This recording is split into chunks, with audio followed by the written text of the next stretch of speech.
Well, hello there, ladies and gentlemen, and welcome back to another Destiny 2 weekly reset video. My name is Story, and today is August 31st, which means we're running up until September 7th, because that's how things go around here.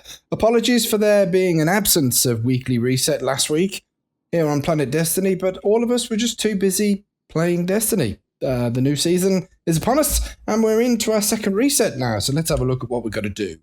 Of course, everything is reset, with it being the way that things go around here. We've got vendors, 8 bounties for your powerful gear at tier 1. Not forgetting, if you happen to be a member of a clan, 5,000 XP on your character will get you some powerful gear at tier 2. And then, because we're at the tower, we've got the Prophecy Dungeon, pinnacle loot available for getting that stuff, and all the best with farming the Trials of the Nine weapons. I've managed to bag myself a couple, and they're very. It's good to see them back. They were a good weapon aesthetic that didn't really get to see too much time in the sun. But anyway, let's start off with the Crucible. What have we got? Iron Banner is back. Earn, burn. Go out there, go forth, and enjoy farming for new stuff. And hopefully you'll get a God Roll Reese Walker if you didn't get one last season. But anyway, we've got 3 games in either Iron Banner, Elimination, Rumble, or Mayhem. Mayhem is back at the moment. 3 games completed in any of those playlists will get you pinnacle loot.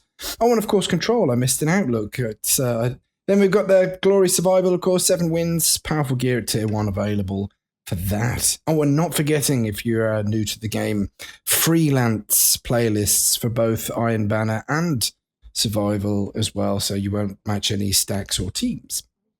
Over on the Vanguard, we've got strikes, 3 strikes completed using the same subclass element as the active element, or burn.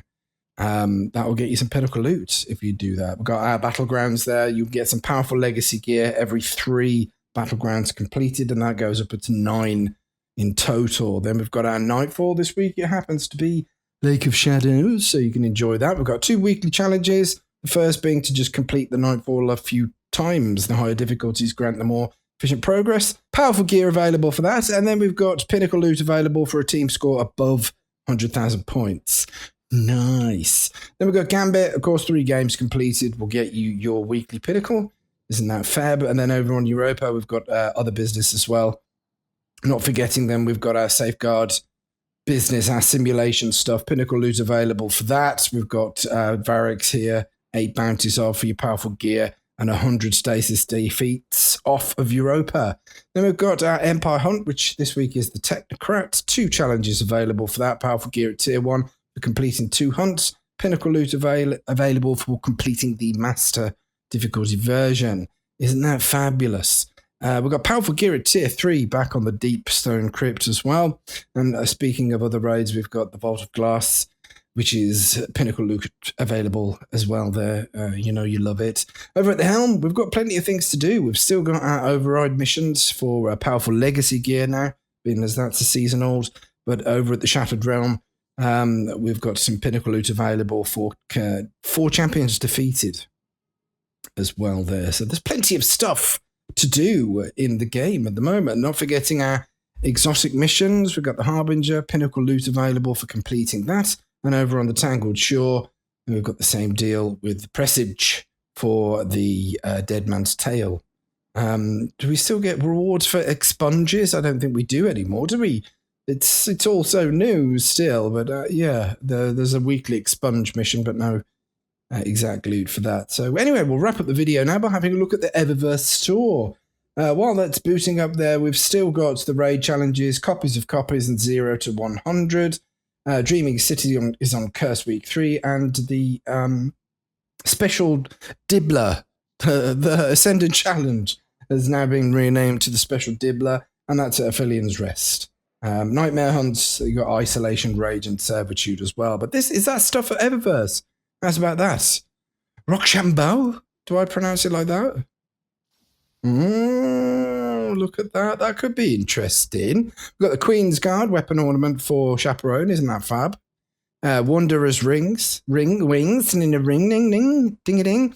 We've got the Junkyard Shell. I might be tempted with that because I like junk. And we've also got Pigeon Feed from previous seasons there as well. Bright Dust featured stuff right at the bottom. Galvanic Fork. I quite like this, but I didn't get it for some reason. We've got Embarrassed. It's not loading. We've got to be quick, so sorry. Chrysalis entrance, also not loading. We've got a Neopop wave. And then we've got all of our seasonal stuff that you can browse at your leisure. The archive, where things from previous seasons can be on offer and whatnot. And then the Bright Dust section. We've got Rimshot. Also not loading. God damn, we've got Harper Shell. I'm going to assume that all of these are not going to load for me. Magneton Thrust. The Nemean Cloak. That is the Eververse stuff. We've got Study Time. Ashen Icon Weapon Ornament for Ruinous Effigy. And some ghost projections, flare shaders, and transmat effects and whatnot. And there you go, ladies and gents. Have an absolutely fantastic time in Destiny 2 Season of the Lost this week, and we'll look forward to seeing you next week. Until then, smack me a kipper.